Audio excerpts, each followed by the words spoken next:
ഞാൻ നിങ്ങളുടെ മേൽ ഭയക്കുന്നത് അതാണ്, ദുന്യാവാണ് ഭയക്കുന്നതെന്ന് സയ്യിദുനാ റസൂലുള്ളാഹി. നബി ഭയന്നത് തന്നെ സംഭവിച്ചു ഇന്ന്. എന്നിട്ട് നബി പറയാൻ നിർത്തുന്നില്ല, ഫതനാഫസുഹാ കമാ തനാഫസുഹാ.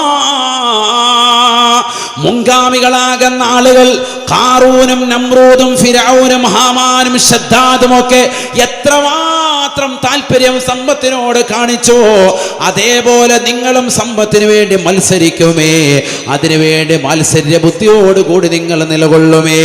1,00,000 രൂപ കൊണ്ട് മതിയാക്കാമെന്ന് നിങ്ങൾ കരുതുകയില്ല. 2 ലക്ഷം വേണം, 2 ലക്ഷം കിട്ടുമ്പോൾ കരുതും 3 ലക്ഷം വേണം, 3 കിട്ടുമ്പോൾ അത് 10 വേണം, 10 കിട്ടുമ്പോൾ അത് 20 വേണം, 20 കിട്ടുമ്പോൾ അത് 40 വേണം, 40 കിട്ടുമ്പോൾ അത് 60 വേണം, 60 കിട്ടുമ്പോൾ അത് 1 കോടി വേണം.